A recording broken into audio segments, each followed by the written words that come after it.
Pan, so are we waiting on anyone else, or do we have everyone? We have 22 participants, so I think we are good to go. All right, let me switch over to the presentation.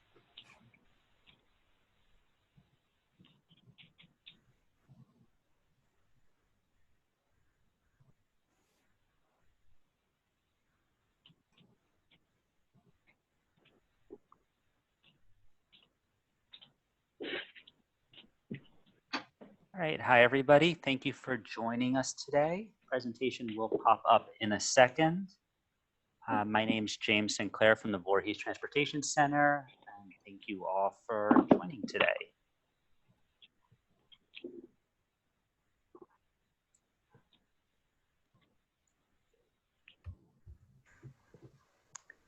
And Anne, do you see the notes or do you see just the presentation? I see the notes. Oh, it's doing that again. All right, so let me try that one more time. That's me though, last time. I led Ashna astray, so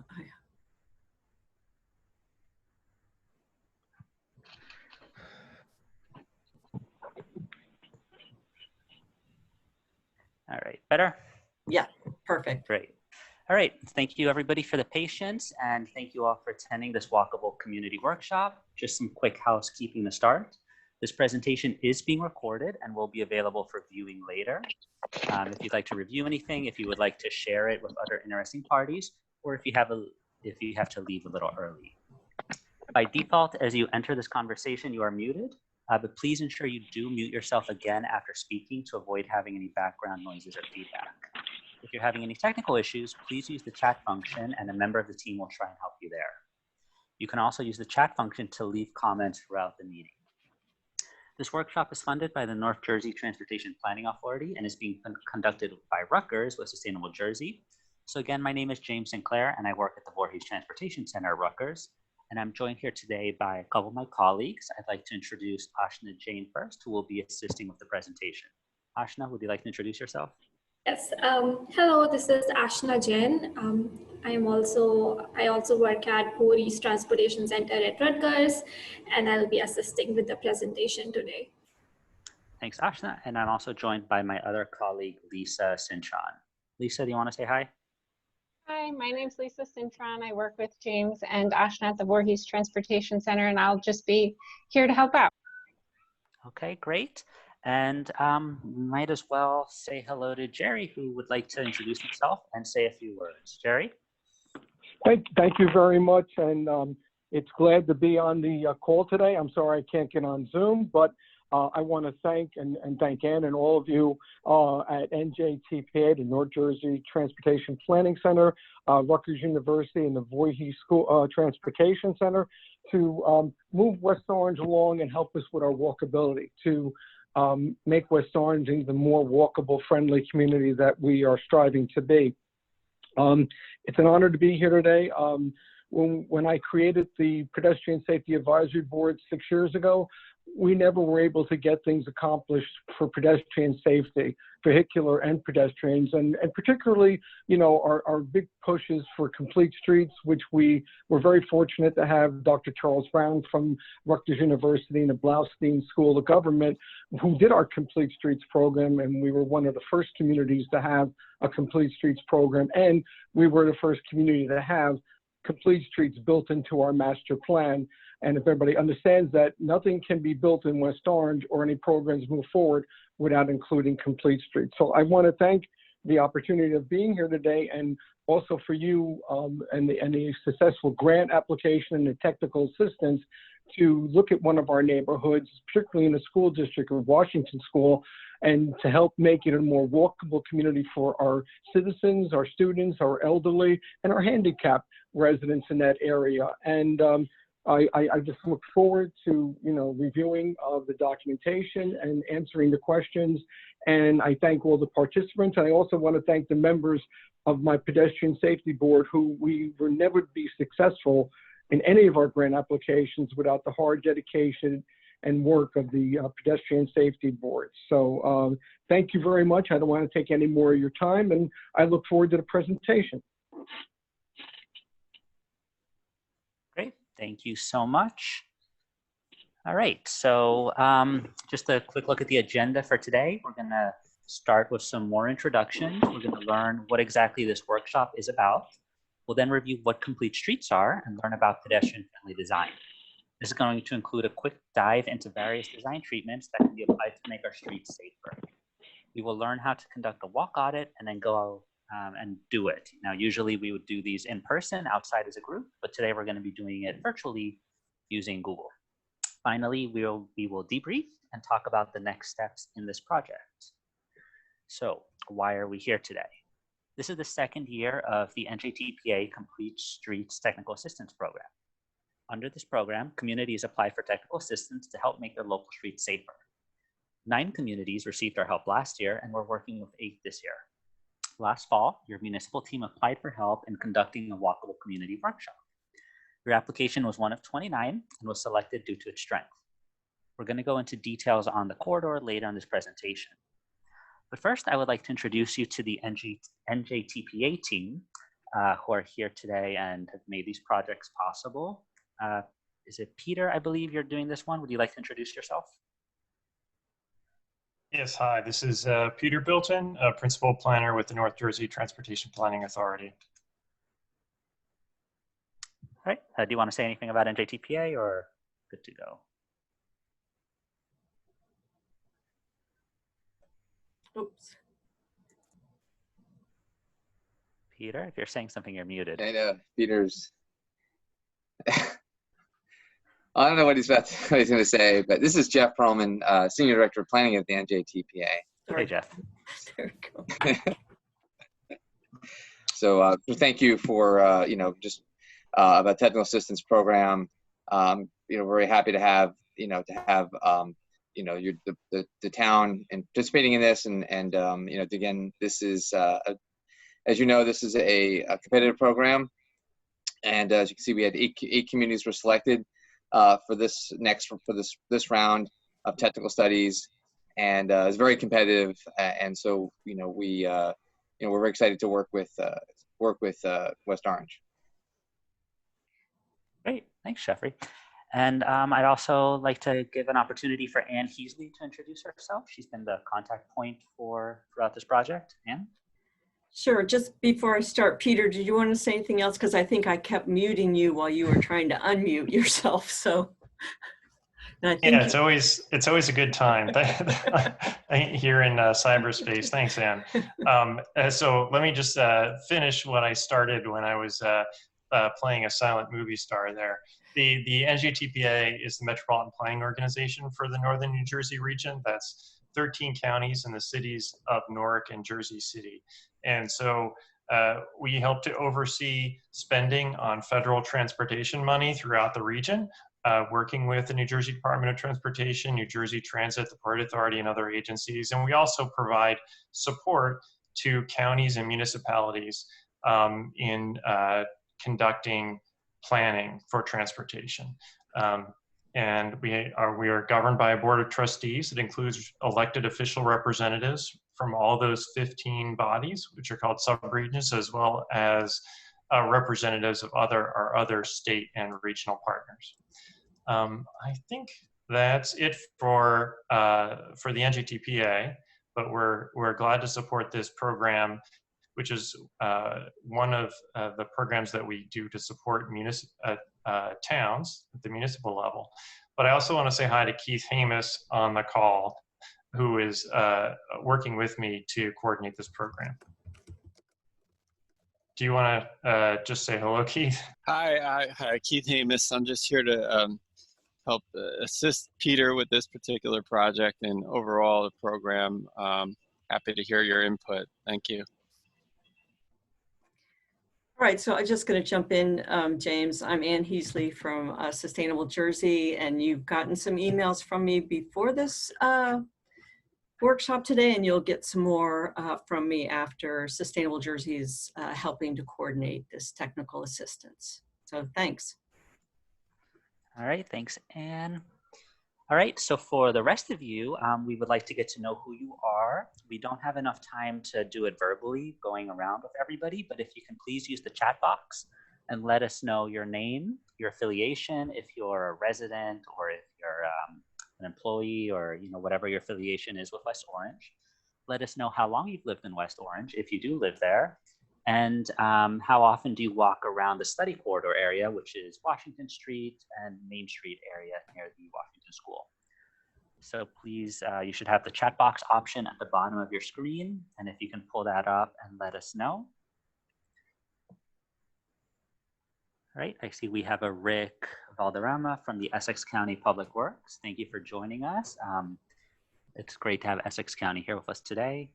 We have Lisa Lee from Easy Ride, who's joined with, or not Lisa Lee, but Zachary Calle, I don't know how you pronounce your last name, using Lisa Lee's account from Easy Ride. They are a TMA, so Transportation Management Association, and they help communities with bike ped projects as well.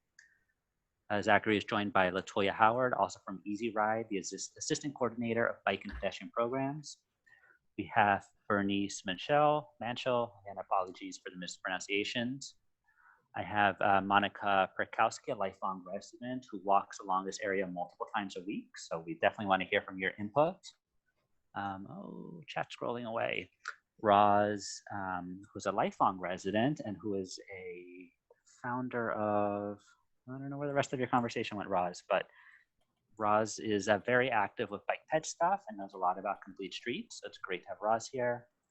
Lori Kupfer, a resident of West Orange for 6 years, was also on the Pedestrian Safety Advisory Board. Joseph Fagan, who is the West Orange Public Information Officer, township historian, and member of the Downtown West Orange Alliance. Bernice has been in West Orange for 60 years. That's fantastic. We have John Gross, Chief Financial Officer from West Orange. Mel Valdez, a resident, 17 years. Mike Dannemiller, who is another complete streets expert, a 22-year resident of West Orange.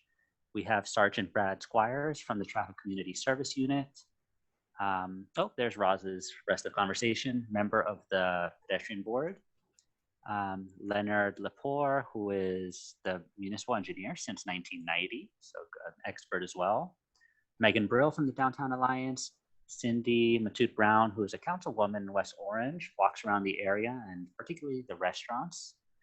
We have Danielle Elizer, who has been living in the area since 1996, walks around quite often. Who also wants to know what the selection criteria were for the proposals. Maybe someone from NJTPA can answer that in a minute. We also have Beverly Riley, who's lived for 45 years and is a frequent walker in the area, master gardener. Sandra Mordecai, sorry about that, former Board of Education president, West Orange Board of Education, former president of the Essex County School Boards Association, been there for over 20 years. So thank you all for joining. Peter, do you want to just quickly talk about what the selection criteria were for the proposals? Actually, you can certainly jump in here if you'd like to, James, because as you recall, I took over this project midstream. And so you were just wrapping up the selection process when I took on the project management for this. So I was going to look that up, but you probably know it on top of your head from helping to manage the process. I probably could jump in. I mean, I don't remember. We had a number of things that we looked at. And if you go to the Sustainable Jersey Grants page and look under Complete Streets, you should be able to find the project package. And in there, we gave a really detailed sort of breakdown. And I can also follow up with an email and get you that information. Thanks, Anne. Yeah, it's been a few months, so I didn't want to misspeak and forget what the criteria are, Right. but it was a competitive process.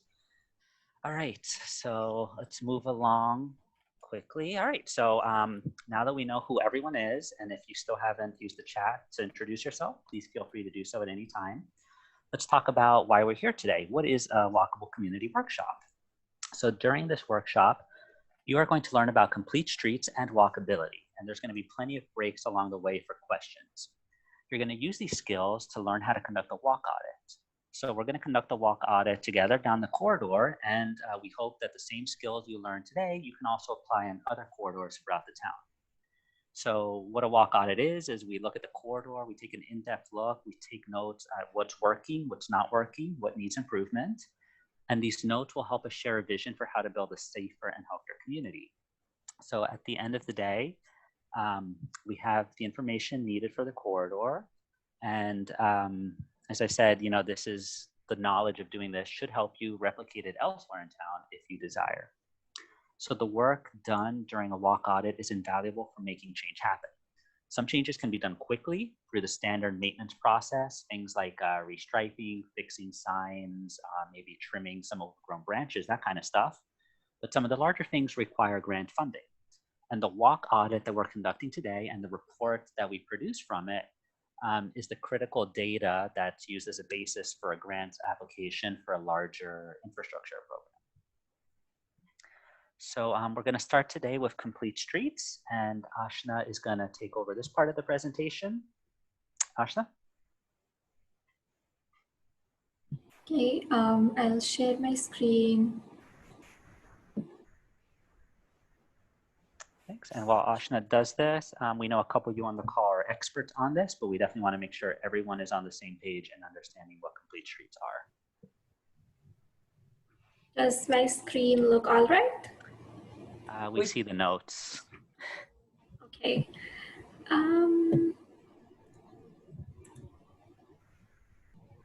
Okay, I'll try it another way. All right, while Ashna does that, we have a couple other people who introduce themselves. Melinda Huerta, who's been a resident since 1996, a candidate for the West Orange Board of Education, and her children are currently enrolled at the West Washington Elementary School. Yes, Ashna, that looks good. Okay. Great, yes. Let's move forward with discussing complete streets quickly. Complete streets are designed and operated to enable safe access for all users, pedestrians, bicyclists, drivers, freight and transit users of all ages and abilities must be able to safely move along and across a complete street. And they make it easy to cross the street or like walk to shops and bicycle to work. Complete Street offers many travel choices, connects to a wider network of transportation system. It's fully accessible to all, regardless of how you get around. It varies according to context, as it depends on the needs of your community. So how it looks like in Manhattan would be very different than how it looks like for West Orange. As an end goal, it improves safety for everyone. There are many benefits of complete streets, including promoting healthy lifestyle because it encourages walking and biking and active modes of travel, provides important connections to local destinations, creates more livable communities, reduces traffic congestion by giving alternatives to driving, and similarly reduces reliance on fuel. It also makes fiscal sense because incorporating those infrastructural elements, sidewalks and bike lanes in the initial planning and design of a street could save you the cost of retrofitting later on.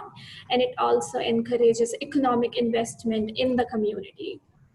But the question is, how does complete streets create those benefits?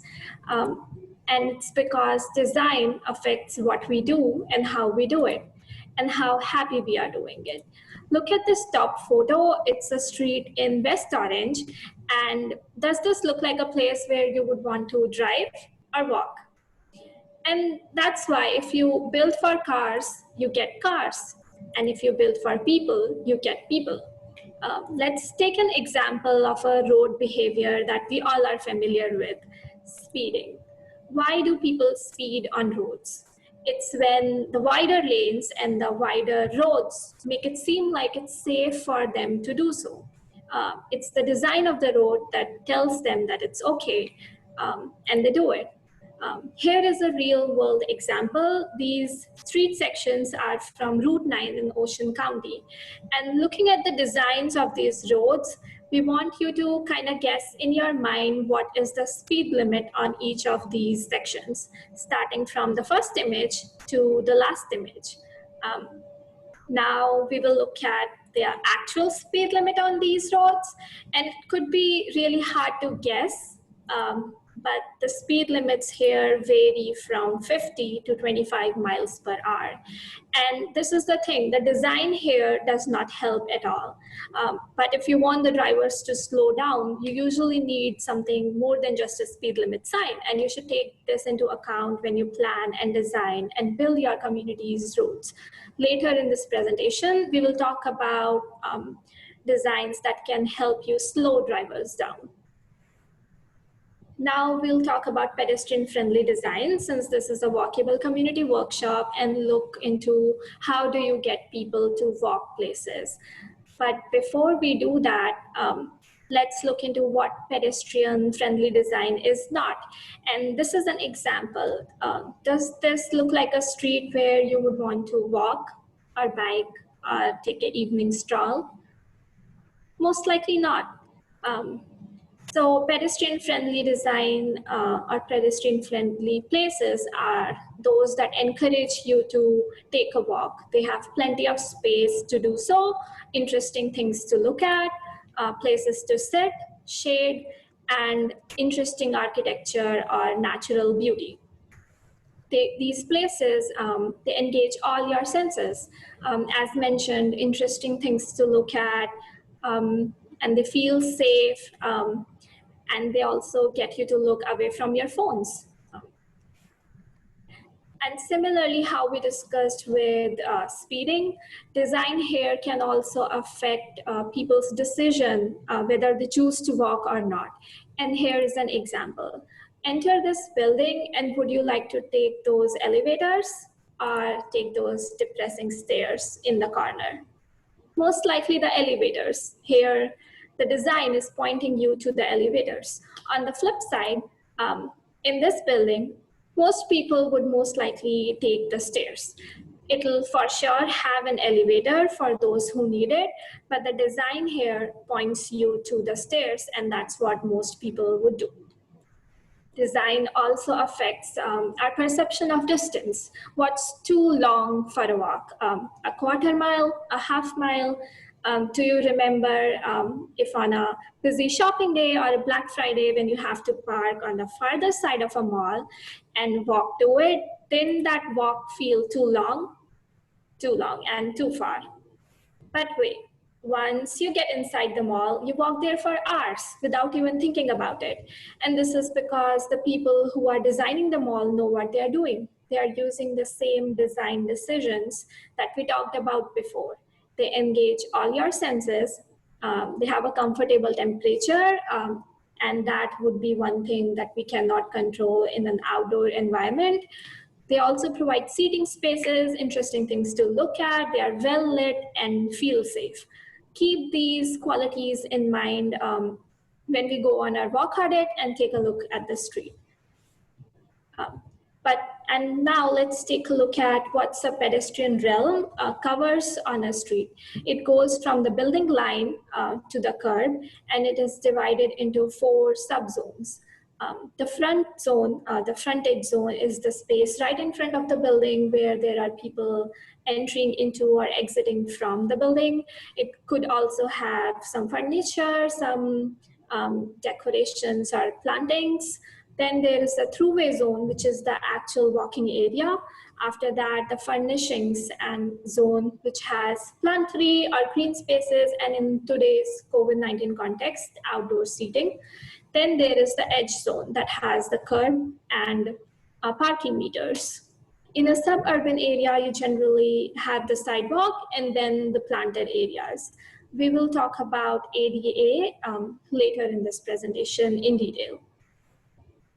Pedestrian amenities could be a really add-on to a street that makes it more comfortable to walk. Which amenities do you install depends on the context and the needs. But the more comfortable it is to walk, the more likely people will do it. And this includes a wide enough space for people to walk, shades, shelter, seating spaces, lighting, shops, trash cans, bicycle parking, and other amenities. Remember that pedestrian safety in a complete street is really important, and it considers everybody, including people with disabilities. ADA, the Americans with Disabilities Act, sets rule on how to design public spaces to be accessible. Do you ever see people walking on the street when a sidewalk is right there? Most likely not. And if they are doing so, it's because of some issues or problems with the way the sidewalk is designed. So here are some basics. Sidewalks needs to be at least 36 inches wide, which is 3 feet for a wheelchair. But the standard is 5 feet, and the wider the better, because there could be a wall next to it, or it could be next to a traffic lane, and these things could restrict its usability. As we conduct the walk audit, think about these qualities and think about those in wheelchairs. Is the sidewalk wide enough for them? Is there a slope? Are there obstructions like cracks or steps or open drains? Also think about how the blinds navigate, and are there any protruding objects that could be dangerous for them? Maintenance is another important aspect. Even if a sidewalk was originally built correctly, it may no longer be accessible due to degraded maintenance. So look for if the surface is smooth, or are there any other issues. During the walk audit, we want all of these problems to be recorded. Steep grades and cross slopes at driveways can be really hazardous for all users, but particularly those with limited mobility. As you walk down the corridor, think about how would it feel like to walk along a slanted sidewalk with a stroller or a wheelchair. Severe cross slopes, they require wheelchair users to work against the gravity to maintain their balance, and this could cause them to veer towards the curb and onto the road, which is very dangerous. So while grades can be difficult to control in all circumstances, whenever they can be, every effort should be made to provide as level a surface as possible. And at driveways, sidewalks should not stop but be continuous, so that the drivers know that they are crossing the sidewalk. And in case of a conflict, they should stop for the pedestrians. Intersection can be dangerous places on a road, and it has the most number of conflict points. So we need to check for if the ramps are built correctly, oriented in the right way. And we don't need to be an engineer to spot these like ramps that do not meet standards. For instance, look here in the first photo. The slope here compared to the second one, you can tell that it does not meet standard. So ramps should face the crosswalk. They should not be too steep. They must have a smooth transition at the bottom, and they should also have truncated domes, which help the blind people know that they are about to exit the sidewalk and enter the roadway. Crosswalk visibility is also really important for safety, because the more the crosswalk is visible, the more the pedestrian would also be visible. And here is a quick and low cost way to do so is by upgrading the crosswalk striping. The top one here is the standard crosswalk. The middle one is continental, and the last one is ladder. The more the paint, the higher the visibility and safety. However, please note that ladder crosswalk may trap water that could freeze during winters. Here are 3 examples of crosswalk treatments that are found in New Jersey. This one is a textured crosswalk. The bottom last one is a raised intersection, and then in pavement lighting. Crosswalks should, like their design, should follow the natural path a pedestrian take and should not expect them to detour. Their width should depend on pedestrian volume. There should be lighting that we'll discuss in detail later in the presentation. And safety islands, if the road is too wide, could be helpful. Sidewalk extension is another important feature that can help improve safety at intersections. They have multiple benefits. They reduce vehicle speeds, provide increased space for pedestrians, reduce illegal parking near corners, and hence improve visibility. And they also shorten the crossing distances. Here is an example of how parking near corners can restrict visibility for the roadway users. The car here, as you can see, is only half a car distance from the crosswalk, but the driver cannot see that there are pedestrians about to enter the crosswalk. And similarly, the pedestrians cannot see the driver, which could be really dangerous. And this is why preventing parking near corners is really helpful and important for safety. This is a real world example of this situation. Can you see that there is a pedestrian who is about to enter the crosswalk? Yeah, there's one person behind the car hidden who is about to enter it.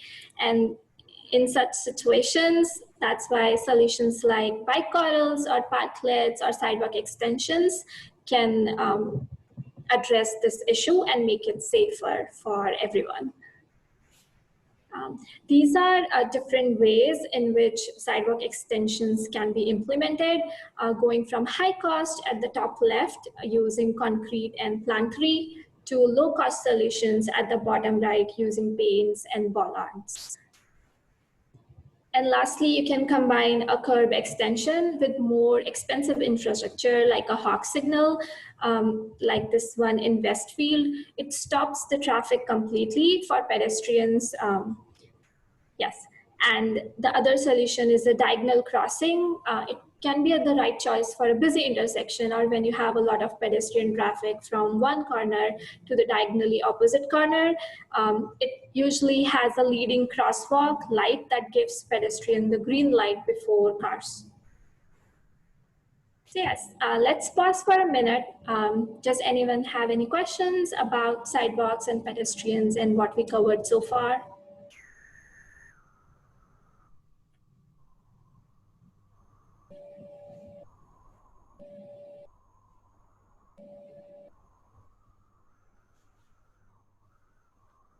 All right, anybody have any question? You can raise your hand or use the chat box. Doesn't appear to be the case. Okay, thanks, Ashna. So we'll move right along to the next section here. And we are trying to move quickly just so we can get to the walk audit itself. So next we're gonna talk about bicycles. This is a walk audit, but bicycles are important as well. And primarily when designing for bicycles, that means reducing conflict between bicycles and other modes of travel, creating and enhancing visibility, and establishing clear guidelines on right-of-way. So just a quick question. Does anyone here know the laws related to where bicyclists can travel in New Jersey? Does anybody want to tell us where bicyclists are allowed to travel?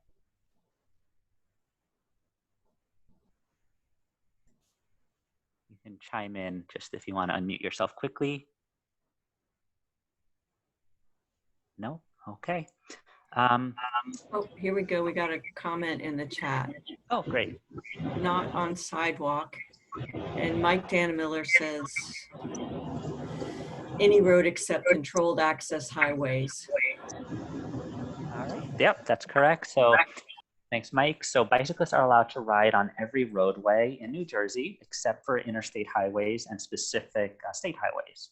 So in West Orange, bicyclists are allowed on every roadway except Interstate 280. In terms of sidewalks, the state law actually allows bicyclists to ride on any sidewalk. However, municipalities are allowed to prohibit bicycles riding on certain sidewalks by passing a local ordinance and getting approval from DOT. And it has to be enforced with signage as well, but it can't be a blanket ban. So we're going to talk about how can we make riding a bicycle safer. And there's many design options, including sharrows, bicycle boulevards, bicycle lanes, protected bicycle lanes, and bicycle paths. And we're going to start with the shared lane marking, also known as the sharrow, which is the picture you see on the bottom right of the screen, which is the least separation between bikes and cars in that all it does is it reinforces the idea that bicyclists are allowed on any roadway. So they remind motorists that bicyclists have access to the full lane, and they're supposed to help bicyclists position themselves away from the side of the street into the safest portion, so not like in the gutter. And in that example, which is a photo from Patterson, they added green paint to try to make it a little bit more visible.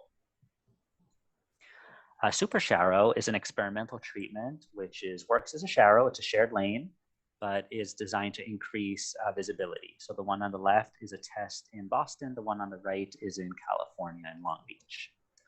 A bicycle boulevard is for quiet residential streets and is a combination of signage and other design treatments to prioritize bicycle travel. So usually on secondary roads. So if you have a main street and you have a parallel roadway that's a little quieter, this is where you put in a bicycle boulevard. Common treatments include extra large sharrows, slow speed limits, 15 or 20 miles per hour, and different treatments like roundabouts and speed humps and traffic diverters that allow bicyclists to continue straight, but force motorists to use alternative routes. So local traffic can still use it, but the intention is primarily for bicyclists. And actually, they're a great way to create an attractive bicycle route to popular destinations like train stations or to schools. A bicycle lane is a space designated only for bicyclists. You need at least 4 feet next to the curb or at least 5 feet if there's street parking. And of course, larger is always a little bit better. A protected bicycle lane adds even more safety by putting a barrier between bicyclists and motorists. So you need a little bit more space to include the buffer, so 8 feet total. And they work best if there aren't turning conflicts. So you can't really put it on a roadway where there's a bunch of driveways and turns. And special care needs to be taken at intersections as well. You also need to consider loading areas and bus stops when designing a protected bicycle lane. A bicycle path is two-way, can be used for two-way traffic. It can be part of the roadway or next to it. 10 feet is the best minimum width, and it's again very important to minimize turning conflicts. So this doesn't work great if there's a lot of driveways or intersections. And then other design treatments include things like bicycle boxes, which help bicyclists make left turns, bicycle signals, which can help prioritize bicycle traffic at a complicated intersection, and of course, bike parking, which is super important and can have safety benefits, like in the case of the on-street bike corral, which prevents a driver from illegally parking too close to the crosswalk and blocking the view, but it allows multiple bicyclists to park there. And in a business district, it's important to have bike parking and also destinations like schools and libraries. So any questions about bicycles or bicycle safety? And you can again use the chat box or raise your hand, and hopefully Anne sees you.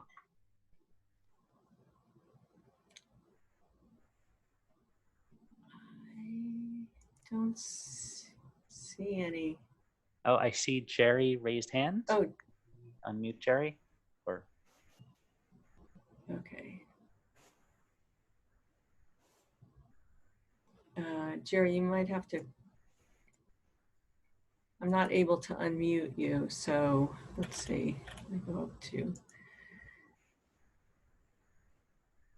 Is Jerry the phone number? Yeah, I'm going to unmute him. He actually got on. Oh, great. Should I hang up on my phone? There you go. Go ahead, Jerry. Okay. Hello. Bike safety and more bicycle access is something that we'd really like to do in West Orange. We have a tremendous number of residents forming bike clubs. A number of residents are really get into it, particularly to our students. I mean, that's where I reach out to people like Lori Kaffner and the great work she's done on safe routes to school. So the one question is, everybody wants all these bike lanes and wants us to do all these things. The only problem is it's funding. Are there any avenues of funding that we can start applying for to put towards bike lanes? Yeah, so there's definitely a few different programs with DOT and NJTPA.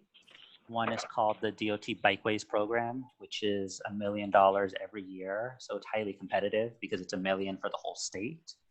There's also the Transportation Alternatives program, which are, as the name suggests, sort of alternatives to driving. So this can include a huge range of projects, but bicycles tend to be a good portion of that. And those grants, I believe that application process is supposed to start soon. DOT's been talking about it, but I haven't seen it go out yet. But I keep an eye out for that one. And you can also use things like municipal aid, especially if you're restriping a roadway. You're encouraged to use your municipal aid to improve the striping for bicyclists and pedestrians. So DOT encourages 10% to go to bicycles and pedestrians. They don't enforce that, so a lot of communities don't use it, but that's very easy money since you're pretty much guaranteed it every year by formula. And then there's a few other smaller programs as well, some come and go. But hopefully by having this plan and other plans you've worked on, you have sort of that basis for jumping straight into that application. Okay, thank you. That's very helpful to know. I knew there were some out there. I just wanted to know some particulars. So thank you very much. And also I forgot to mention safe routes to school funding, since the school is part of this corridor.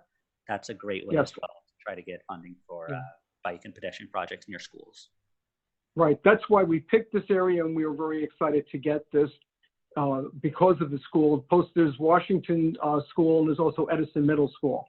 So it's very important. Yep. So I see a few other questions in the chat. I have a question about bicyclists. Are they obligated to follow traffic laws, and who enforces them? The answer is that yes. In New Jersey, a bicycle is considered a vehicle, and so they're supposed to follow all the vehicle traffic laws, including stopping at stop signs, red lights, signaling, and so forth. And the enforcement is same way as regular traffic enforcement, which is for police officers, although we encourage promoting good behavior through engineering and education.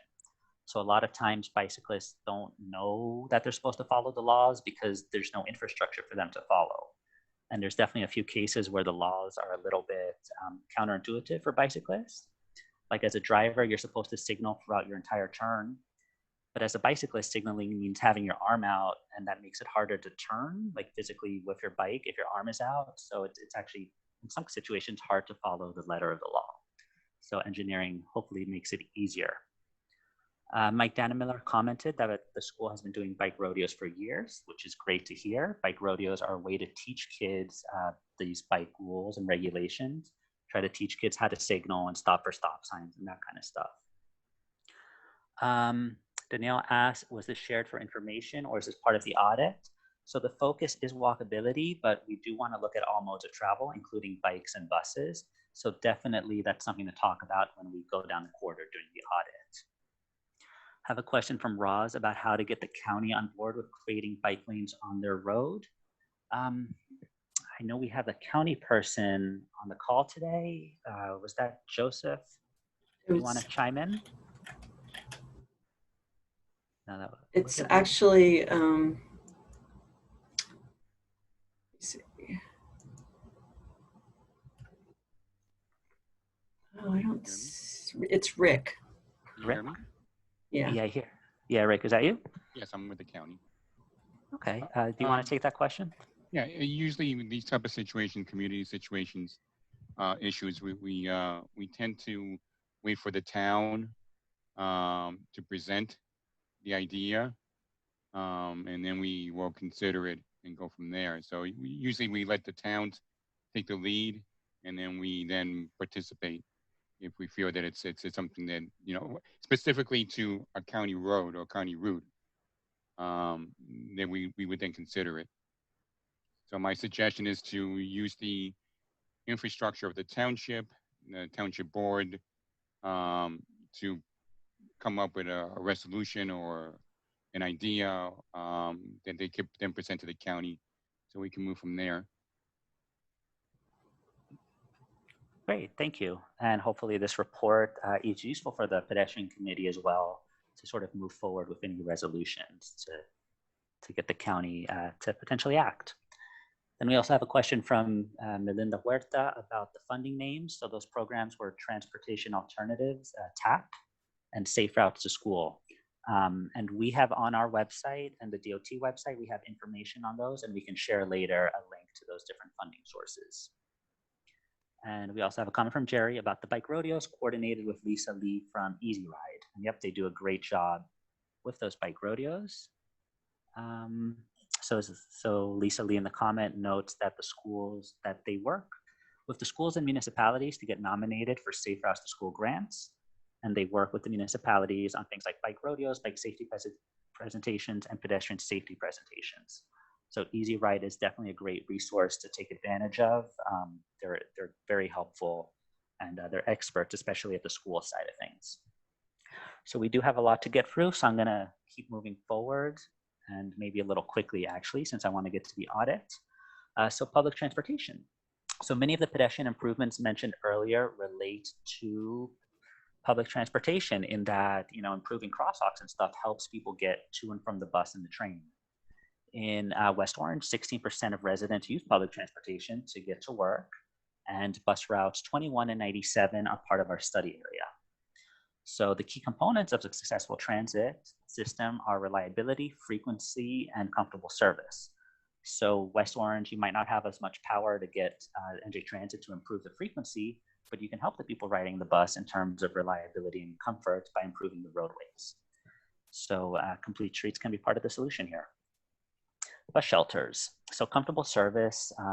If you picture yourself, you know, heading to the bus on a snowy day, or a day like Monday when it was 96 degrees out, would you be more comfortable waiting on the picture on the right, where there's just a sign, or on the left, where there's a shelter or shade? So bus shelters provide a place for passengers to wait and sit in comfort and security, especially if there's lighting included, and be protected from the elements. A good bus shelter includes seating, lighting, and travel information, such as route information, wayfinding, and when possible, real-time arrival and departure information.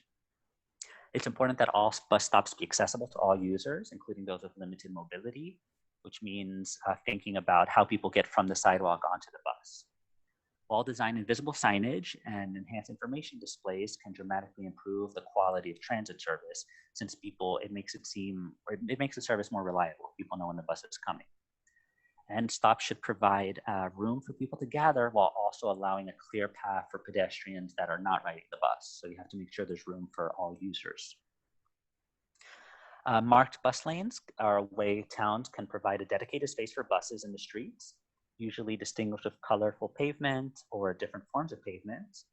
Bus lanes should be at least 11 feet wide when there's no buffer besides the lane. So a bus lane might not necessarily be the best option here, but it's something to consider if you have a corridor with a lot of buses that are getting stuck in traffic. So that was, any questions just about public transit? There's a couple in the chat, James. Okay, let me open that up. So one comment was that the percentage of public transit users seems very low. And the other is it up to the municipality or New Jersey Transit to install the shelter?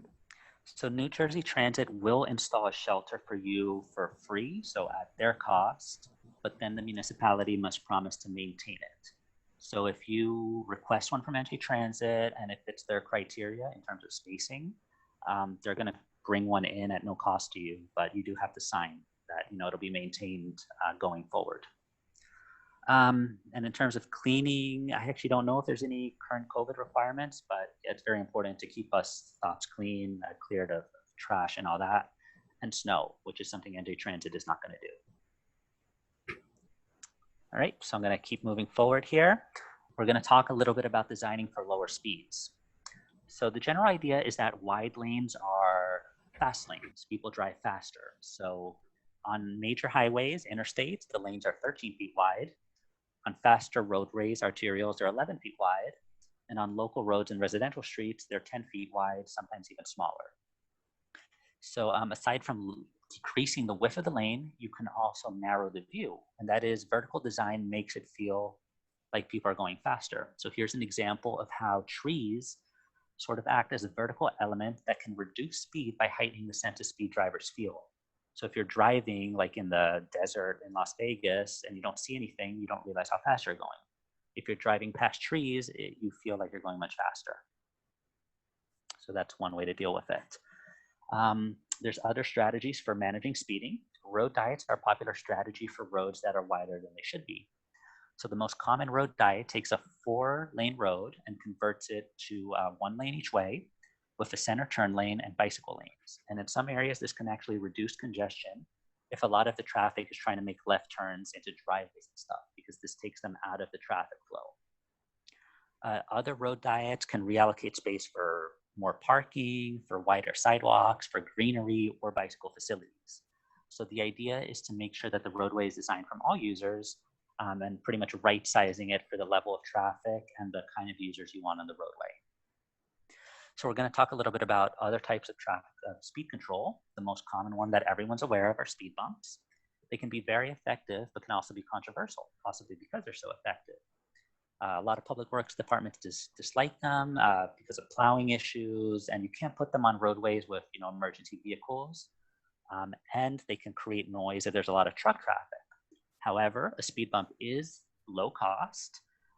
Everyone is familiar with how they work, and if a driver is using a roadway as a cut through, they can be effective at getting them to not use that roadway anymore. Especially now with Google Maps and stuff, it'll take that into account and send drivers elsewhere. And a speed cushion is similar to a speed bump, but it's a little softer. So instead of getting people down to 10 miles per hour, it decreases speeds to around 20 miles per hour. It can also be designed to create gaps for emergency vehicles to go through. Another option is a speed table, which is a speed bump, but it's flat on top, and it can be used to create a crosswalk, which adds visibility and helps wheelchair users since they don't have to go up and down. We also have horizontal speed control, such as neck downs or chicanes, which are a series of raised or delineated curb extensions, islands, or parking bays that are placed to narrow the roadway and or force drivers to sort of curve around them. This project here is in Morristown, where they created these pinch points to try to slow drivers that were driving too quickly on this residential roadway. And here's an example of a chicane, which forces drivers to turn a little bit, which means they can't just be driving straight looking at the phone. They have to be actively driving, paying attention, and doing that. Another way to decrease speeds is tighter turns at intersections. In this photo, you see sort of the original curve, which was very wide, and they narrowed it down so drivers have to come to a very slow speed to make that turn. They can still do it, they just can't do it at 20 miles per hour. And then as mentioned in the bicycle boulevard section, traffic diverters are a great way to restrict a roadway to only local traffic. So again, if you have a cut through, you can say, okay, now it's only going to be one way here, but bikes can go through. So it forces drivers to use the main roadway and not the residential roadway. Green streets are important, and they're an element that can also be incorporated into all these projects to provide environmental benefits. Especially important if you have flooding or stormwater runoff issues. And they could actually achieve long-term savings in infrastructure by dealing with the stormwater, straight away instead of having to deal with it if, the town floods. So building horizontal traffic calming is a great opportunity to replace pavement with greenery that's also doing work as infrastructure. So any questions about speeding? Okay, I see the chat. I see Jerry mentioned West Orange is already doing a road diet. That's great to hear. Any other questions about speeding? No? Okay. So let's move on quickly to our next section. So the road audit that we conduct in person and virtually is done during the day, but it's important to remember that day and night conditions can differ dramatically. So lighting is not only a safety issue in terms of visibility, it also can improve security by making areas more visible. So if you think of it, not just safety from vehicles, but also potentially from crime. In this image here, just note that the taller light, which is the most common one in New Jersey, is what we would call an overhead cobra light. So when we talk about the audit, that's what we're referring to when we say a cobra, versus pedestrian scale lighting, which is sort of closer to the sidewalk. And it's especially important to think about how lighting works at crosswalks, intersections, and roundabouts. And when you're looking at a corridor, if you're conducting the audit at night, it's important to think about how incidental light from adjacent properties can provide some lighting, but aren't really, they're not a substitute for properly designed illumination, especially at crosswalks. And in some cases, this incidental lighting can create shadows, which can make things more difficult for pedestrians. So street lighting comes in many shapes, sizes, colors, and brightness. And it's important to think about how lighting impacts neighbors. So the type of lighting you see on the photo on the left is really popular in New Jersey. But the question is, why are we lighting up the sky and not, the sidewalk or the roadway? So it's important to think about the aesthetics, but also, make sure we're lighting up the ground and not the stars. right? If anyone has any quick questions about lighting, feel free to drop it in the chat and I'll take a look at it. But right now we're just going to go ahead and talk about conducting the walk audit. So a walk audit, as I said, is where we walk down the corridor, and it's important to take a lot of photos and notes when doing so. And to talk about this next section, we're going to have, we're going to ask people to unmute yourselves, and we're going to talk about how the street looks like at different times of day, different hours, like school dismissal, or even different seasons. When conducting in person, we use tools like speed guns and other measuring tools to help us add valuable information. When conducting your own walk audit, it's important to think about the photos you're taking and how important context is. So when looking at these photos, if we look at it in the report a few months later, it doesn't tell us much. What's the context? So it's important to avoid these close-ups and get a scale to show what exactly we're looking at. When taking good photos, if you have a ruler with you, it can be great to show, if there's a major issue like a giant pothole or something, to show how deep it is. So here's the corridor we're going to be talking about today for the walk audit. In just a moment, we're going to switch over to Google Street View to do it. We're going to ask everyone to sort of chime in as we go down the corridor. You can use the chat option, or you can use just your microphone. And your feedback is incredibly important. It's important to remember that this project is for you, West Orange. So we want to make sure everything gets in here. So now is the time to give your feedback. There is time after. You can still send in emails to Anne, and we'll share that as well. But it's great since we're all here together to try to get as much of this done now. Okay, so just any questions about the audit before I change screens? And Anne, can you share the form? Oh, I see they're already there. So Anne has shared in the chat box the audit forms. So these are great for you to print out when you walk down the corridor on your own. We also have an online version. I thought it was one of our cages that was picking up and we let it go. So the animal thing is very challenging.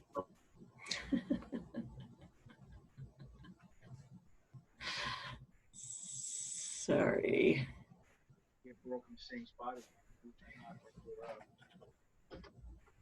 Sorry. Oh, sorry, I had, I unmuted everyone, but then it was too noisy, so okay. I'm sorry. So yeah, we'll ask you to unmute yourself when you have as you go along. Yeah. And this is what the form looks like. It's set up in different sections for each section of the roadway: Washington Street, Main Street, and then was it Franklin? And then Franklin Avenue. Okay. So if we don't have any questions, we'll just jump straight into the audit, and let me adjust my screen here. And does that look right? Yeah, only we do have a little pop-up there, but now it just disappeared. Okay, I got rid of it. Okay, good. So as I said, we're gonna walk down this corridor and start taking a look. We're starting on Washington Street, just south of the corridor start, which is Meade, and we're looking north. So does anyone want to chime in with what you see here, what you like, what you don't like, what you think should be better, or what you think is being done well?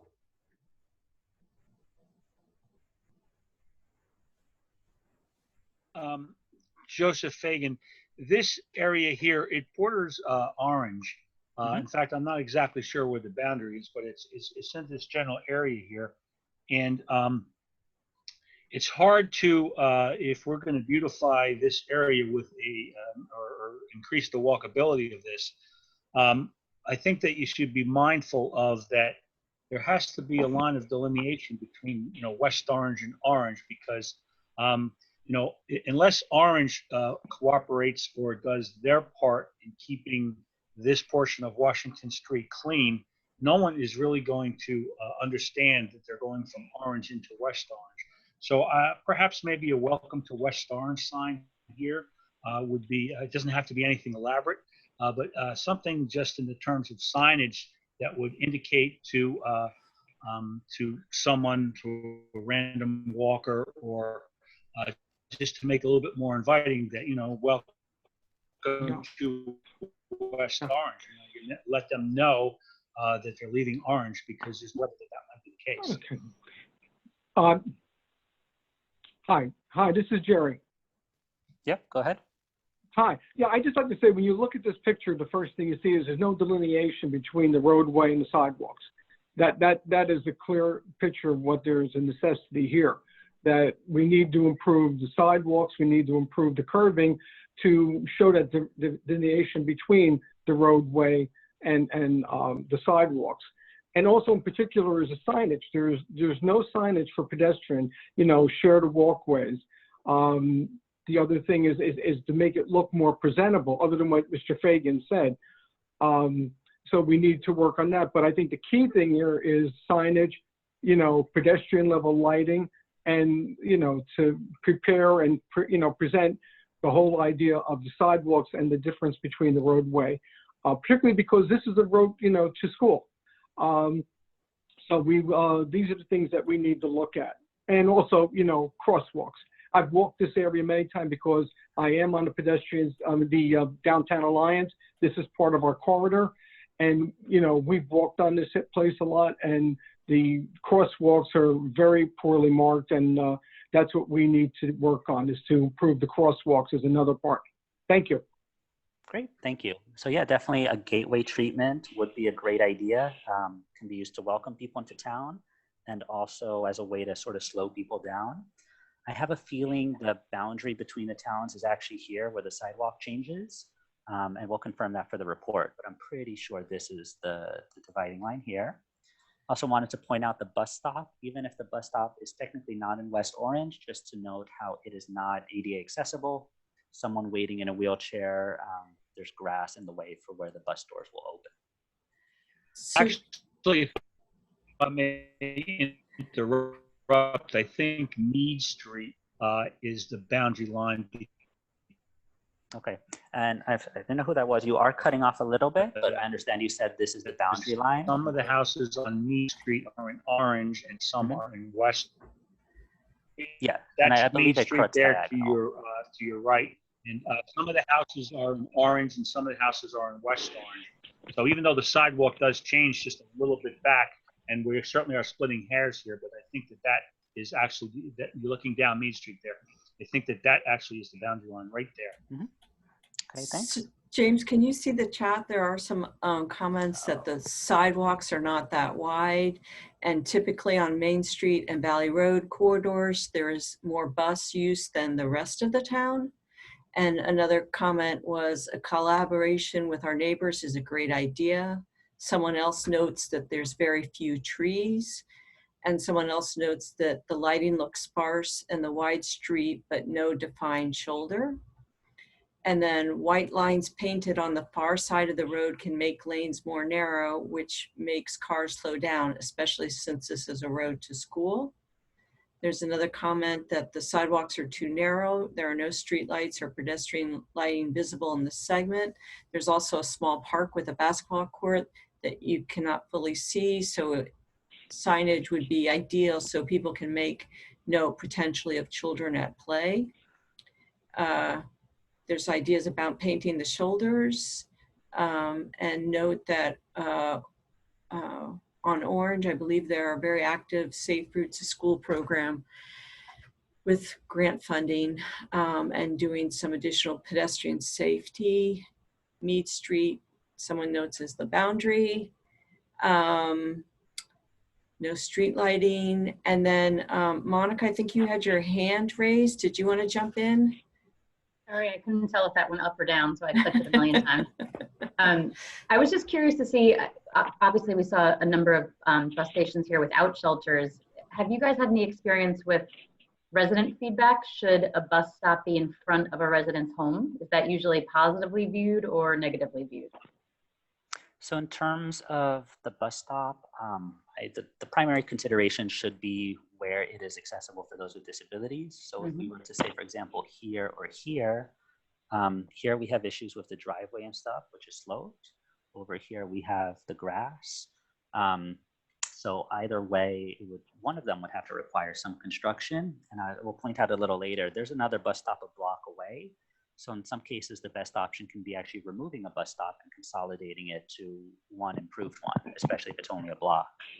In terms of being in front of a house or not, it's, you know, if the maintenance, if there is a maintenance regime with trash, if you have a trash can and the trash can is being picked up and stuff, that's, you know, that's important, because or else, yeah, definitely if there's an issue with trash and stuff, the resident might be inconvenienced in that case. So it's definitely important to keep that maintained. Thanks. To some of those comments, we have a lot of great comments and read through. Please keep them coming in the chat. I did hear something about working with Orange, and it's very important to do that. So this report won't include them, but going forward, it's definitely important to bring them in, especially if you're doing a quarter-wide change. So if hypothetically we decide, or you as the town decide, you want to change the lane configuration or something, it doesn't make sense to end that at the town boundary. So it's always important to work with your neighbors to make sure you have a consistent network. And for bikes, you see this a lot where you have a bike lane and it ends at the town border. And that just means no one is comfortable riding because, you know, their trip doesn't end there. They want to keep going. Did we have another hand raised? I think I saw a pop up, Anne. Let me see. I have to scroll through. Melinda, did you want to jump in? Hello? Yeah. Hi, yes. Also, one thing I notice, oftentimes our families walking to school on the sidewalks, a lot of parents, mothers have strollers, and I see them, you know, struggling to get from one sidewalk to the next sidewalk. And just because they're narrow, they're walking with their younger children, and definitely widening the sidewalks would be really great for downtown. Great, thanks. And yep, these sidewalks definitely look narrow. As I want to point out here, besides being narrow, it's a little bit of a roller coaster for someone on a wheelchair. You know, they go up, down, up, and you have the cross slope. So this whole section here is really not great for that. We also can think about aesthetics and things as well. We do notice that there's a good amount of trash here. That note, you know, maybe there's a lack of trash cans in the area as well. It could just be that when this photo was taken, it was right after a storm or something, and it's, you know, it's not always the case. But someone had mentioned the lack of crosswalks here. We definitely note there's no way to cross Washington Street. This is in New Jersey. An unmarked crosswalk has the same legal standing as a marked one, but most people don't know that. So it's important, you know, if you want to have crossings, to make sure it's a safe marked crosswalk with the appropriate design and signage. So let's move down a little bit. I would also add, if you wanted to add the crosswalk across the roadway, you would also have to have the complementary curb ramp on either side of the crosswalk. Yep, definitely. This is maybe one of the reasons why there's no crosswalk here, is because there is no curb ramp, or it faces a driveway. You wouldn't put a curb ramp on a driveway. Yep, that's a great point. When there's a driveway like this, that does add a challenge as well. So if a crosswalk were to be added, it most likely would be on the southern side only because of the engineering difficulty there. That's a great point. All right, so turning back north, one thing I just wanted to point out before I forget is when I was looking at this corridor earlier, it appears that parking is not actually legal anywhere here based on the signage, but all the images show people parked. So there's a situation where either parking is illegal, but very unclear, or the signage is not very good. So that's something to consider as well. And speaking of the signage, we note that it's very faded all along the corridor. So this one talks about no parking at night, but if you look at the next one, it says there's no standing at all. So it's sort of conflicting messages here. Any comments about the parking or anything before we move up to the next intersection?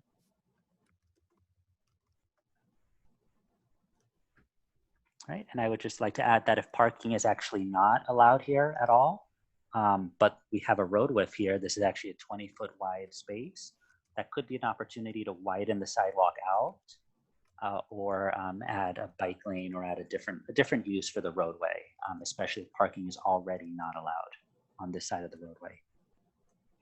I think someone mentioned in the comments the lack of trees, and yeah, that's a great opportunity to widen the sidewalk and add greenery. And who was that? Go ahead. Yeah, Susan Kearney. that mention about the trees, that's what you could see on the side there, that pavers were put in, so it looked like maybe our engineer could talk about that. The pavers were already put in there to beautify that area on the left of the screen. See, I don't know how far up they go, but they were right from the start of that view. You don't typically see that. Yeah, so that definitely indicates it's more of a commercial area since it's a little more urban, a little wider, but even then the sidewalk is still very narrow. We see some overgrowth here, and it does limit an opportunity for trees. In this case, it might be something where the town might want to work with the property owners to add some greenery, and then the sort of the canopy that's created over the roadway can help beautify the corridor and slow drivers down. Again, talking about sort of that vertical almost like an optical illusion where they feel like they're going faster. I know the forester just submitted that grant, and we were not awarded for trees along this corridor. Okay, well that's unfortunate. But we can find trees. Great. All right, let's move down a little bit. Any other comments as we're moving towards this next intersection, which is Watchung Avenue, I believe.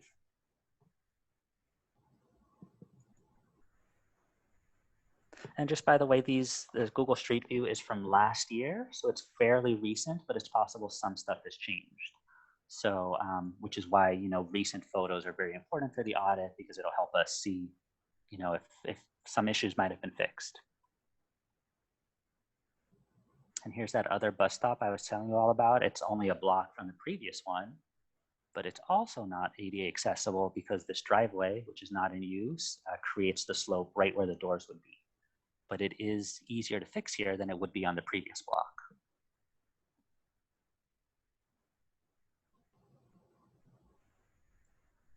And do we have any comments in chat coming in? Before there was also comments about how trash cans would be really helpful and that the signs should be updated because it's confusing. And then someone liked Joe's idea of a welcome to West Orange, and the engineer noted that the pavers go all the way to Main Street. And then there's some questions about some plans to Jerry. And then a higher fence to hide the industrial site is a comment here. Okay, great.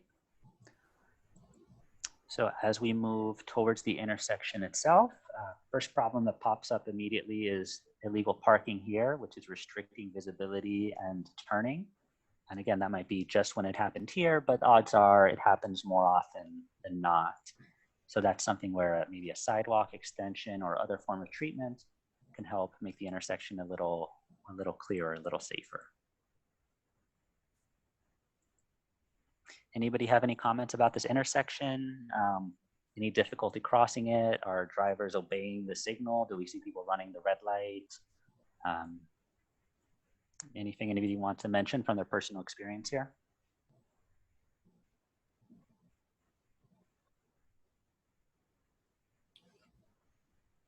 And Rick wanted to know if this is a designated school crossing site, like if there's a crossing guard, I believe he's asking.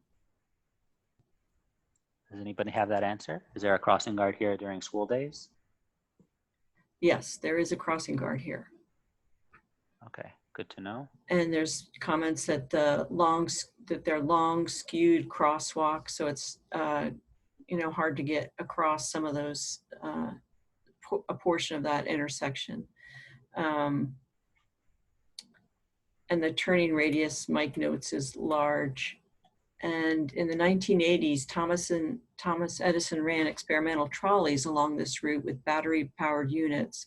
A sign pointing out the history might become interesting to pedestrians. Yep, definitely adding some more historical character. You see the wide turn radius. I'd say maybe these crosswalks should be updated to the more high visibility ones. That's a very low cost way to improve visibility. Yep. Easy Rides also, Latoya is also mentioning that too there. signals look old, but they do have the pedestrian signal heads, which look pretty modern, so that's great to see. These ramps look not 100% ADA, but they're definitely better than most. So is this look like they've been updated. Is this, I'm wondering if people know if this area gets flooded when after rain. Is it hard to cross this intersection? Because I see some staining there.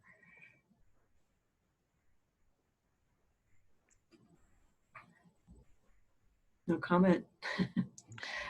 Traffic lights adjusted for timed crossing, Jerry suggests, and Mike thinks it would be a great opportunity for curb extensions or a center island or median at the crossing. Yep, we definitely have the width here. It's about 40 feet wide. Again, a standard traffic lane is 10 or 11 feet, which if you remove the parking near the corner, which shouldn't be there anyway, that gives you room for a median or wider sidewalks. So that's a great idea. And we do note, again, the sidewalks are pretty small in all directions. So a little more space would be great. If you had a wider sidewalk here, this guy couldn't park there and he wouldn't be blocking the signal. All right, so let's keep moving up. If anyone has any comments, make sure to chime in. You see we're getting into the more businesses, see people walking, but again, no greenery, a lack of shade. Lighting is not that frequent. We have it every other post. So I feel like this area might be a little bit dark at night. And if one of them goes out, then you have a long stretch without lighting. And here we have another intersection where we're lacking crosswalks across Washington Street. Hi, this is Latoya Howard. I just had a comment. The dome pad to the right, which I actually noticed one of them on a previous corner as well. They're generally supposed to lead the visually impaired to go directly across the street, but some of them tend to be at somewhat of a tilt going down with the slope. So technically it would lead them into the middle of the street versus leading them from one corner straight across to the next corner. Right, yep, that's a good point. Best practice is to have the slope and the domes facing straight across. So again, it's to help the blind direct them. And as it is now, it's not really directing them where they're supposed to go. It's a good observation. So Melinda, we see your hand up. Is that from before or did you have a comment? Feel free to jump in. Yes, sorry, I didn't want to interrupt anybody, but yes, it was from before, and I actually have a comment about this. So the lighting, definitely. My parents used to live on Watchung, what is that? Yeah, Watchung. Yeah, Watchung Avenue, and so by the crosswalk, I think extending the curve to shorten the turn would to tighten the turn would be really helpful in that corner. And then also I notice the kids with the crosswalk, we can do like that X, to go across in between. I know that that's always, families, sometimes they have to cross 2 streets and wait 2 times to cross when the crosswalk is there after school. And it gets really busy in that area with traffic and school and parents picking up kids from after school. Okay, great. So wider sidewalks, possibility of diagonal crossing as well. Right. And I did like that idea with that Mr. Fagan mentioned about mentioning the historic relevance. That would be really nice for if they do decide to tighten the curves. Maybe they can have like a little seating area similar to Torrey Corner. I think that would be really nice. Great. And yep, we'll be at Torrey Corner soon, but definitely we have some amenities. I see a trash can, but we can always use more benches, more ways to keep people, coming to supporting these local businesses. In regular times, those amenities will help people, want to go to local businesses instead of driving out of town. So that's good to have. There's a couple other comments in the chat. Is a CDBG grant fund available to make the sidewalks in the area ADA accessible? I'm not sure what that grant is, but they're Central District Business Grant, maybe Central District. you know? Community Development Block Grant. Oh, Community Development Block Grant. Actually not sure if what how you can apply those, but possibly, and we can definitely look into that to see if that's one of the options. We definitely will be exploring funding alternatives in the report. So that's something that we'll spend some time on. And then there's another, it's an issue in the morning as well, where students sometimes run to catch the bus and need to cross 2 streets. So that comment about having to cross twice. Right. In the morning and in the evening. And then over here, we have 2 intersections in close proximity, but again, no crosswalk across Washington Street. So it might be good to find a couple locations to make that a safe crossing. Mm-hmm.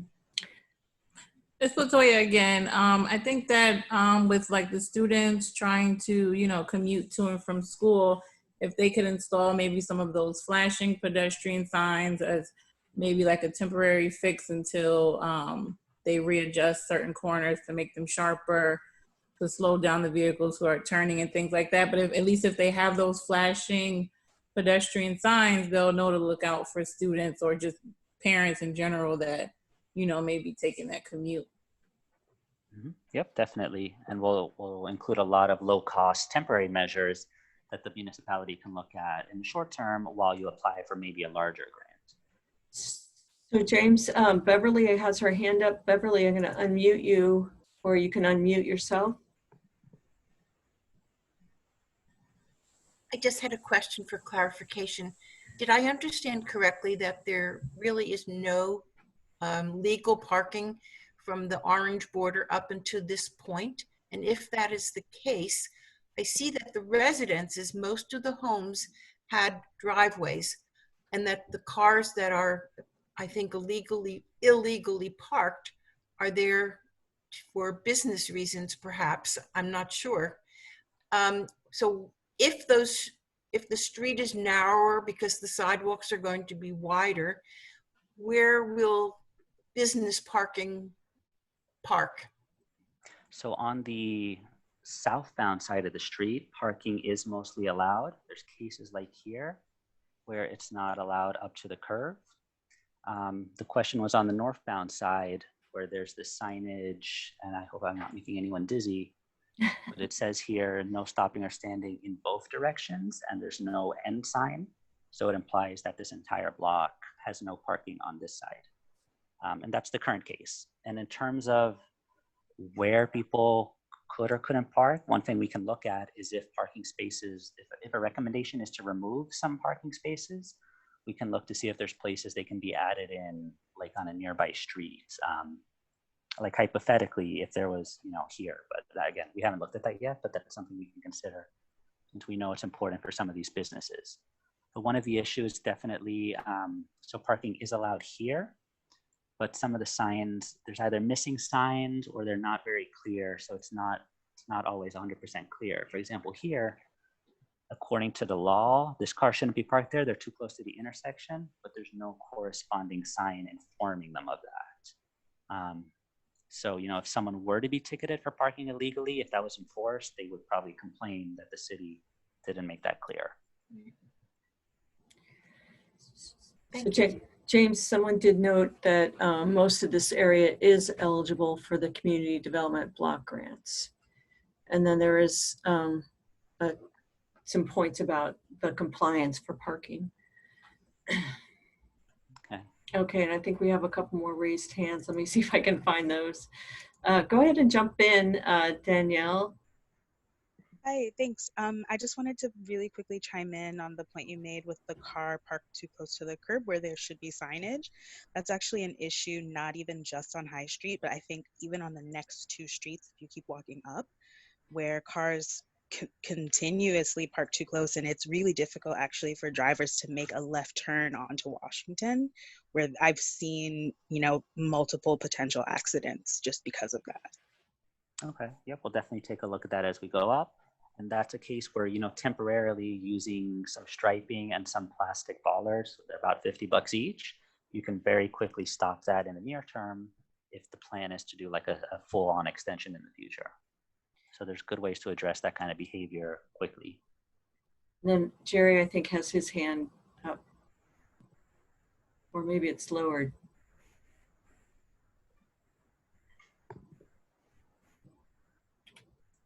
Okay, well, we'll keep moving up. I believe over here, was this the southbound bus stop? Yep, there it is.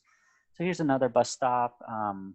The front door is ADA accessible, back door isn't, but that's the best bus stop we have yet. Although, again, there's no amenities, no shade, nowhere to sit. So something to think about as well in terms of the bus riders in this area.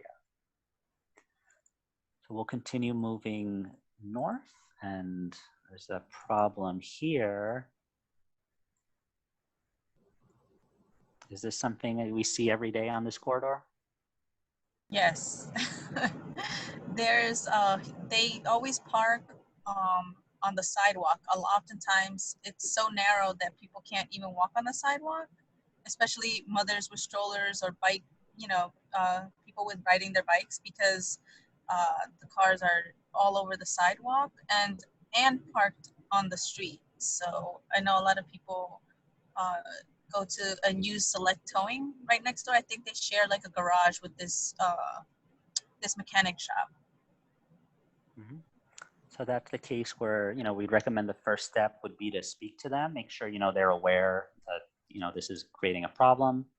And then from there, there's physical solutions like putting up posts so that they can't physically do it, or, more legal options since they're essentially trying to take over public space. But it's always good to start with a conversation and make sure that they're aware that, there's children, there's people with strollers, and this kind of situation is unsafe and it's creating hazards.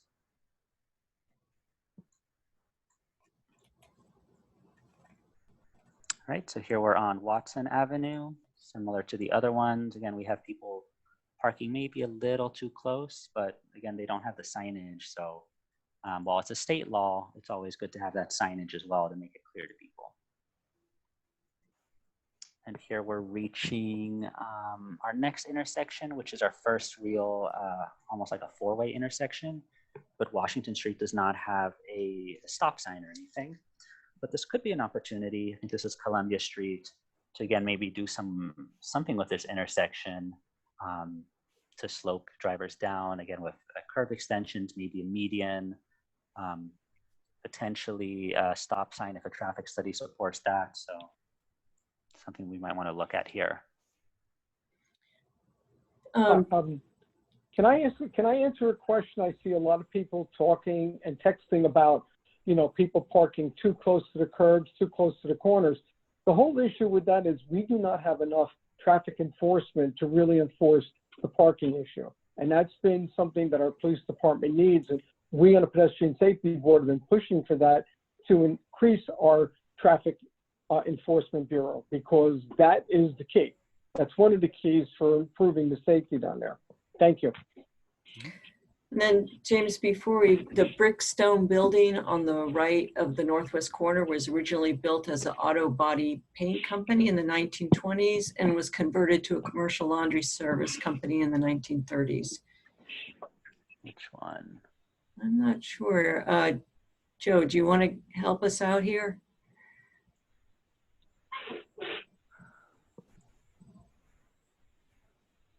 Joe, if you're speaking, you're muted. Sorry, no, it's not. I think it's the northwest corner. This is an old gas station here. That was a Shell station. That was Corvino Shell. It's this white building right there I was referring to, and I didn't mean to interrupt the conversation with that. Not Jimmy Buff's across the street over here. Oh, this one? Yeah. Okay, but no, definitely an opportunity to add some more. Right there.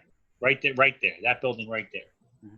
That's why it has kind of an odd shape to it, and several layers of paint on stone and brick right there where you're pointing to. Okay.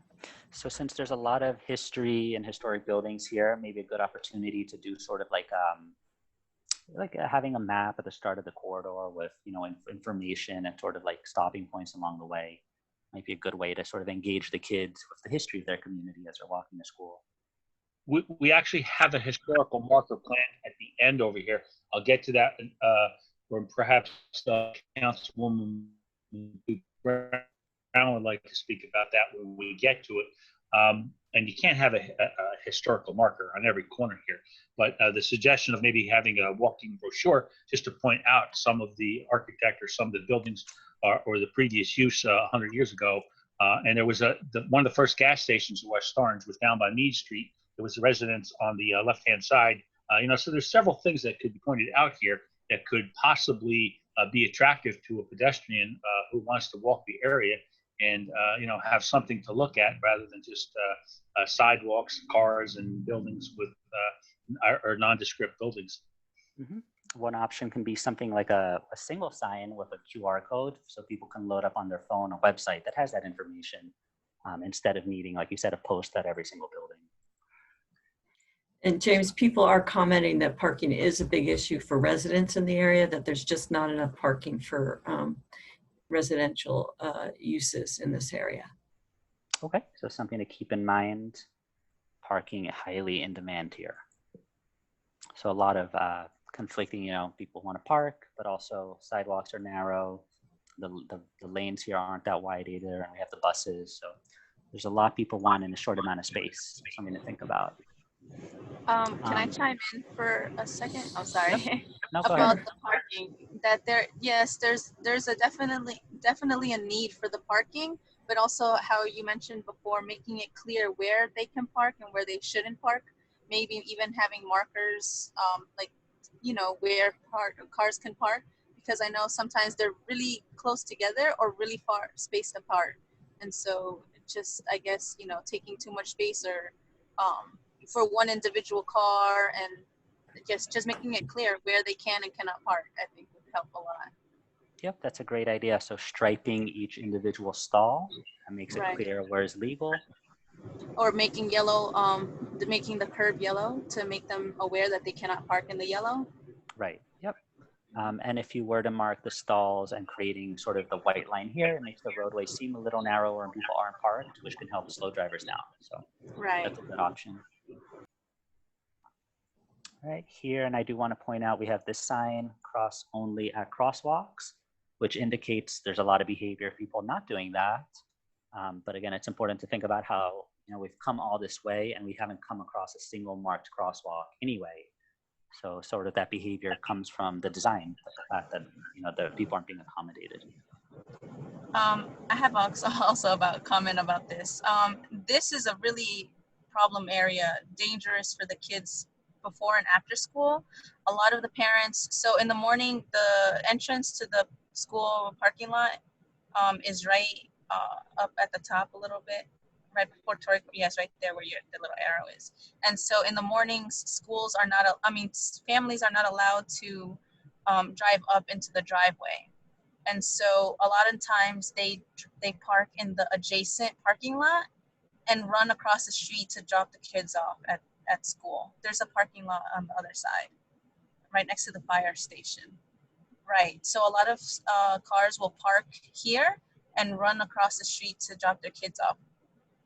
Okay. So there's a lot of need here, I think, I know Washington School, there's a lot of traffic in the morning for dropping kids off. So this whole area alongside from Torrey Corner, even along Franklin Avenue, cars are just all over this, either parked waiting for their kids or parked dropping their kids off, running them up to the classroom and then running back down to get to their car. And so there's just a lot of need for, I think, I know Gregory had a kiss and go lane developed for their school. And I was wondering maybe if that was being looked at for the, for Washington School, kiss and go lane, because this all along, like I said, Washington all along to when you make the right on Franklin Avenue is really congested.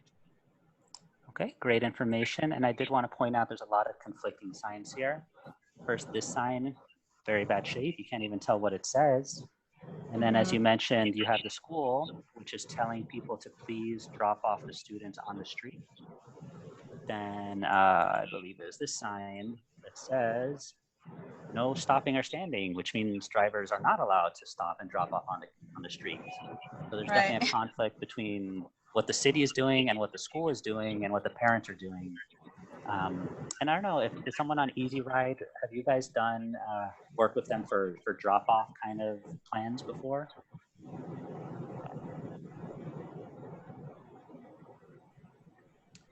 Easy Ride, are you still there?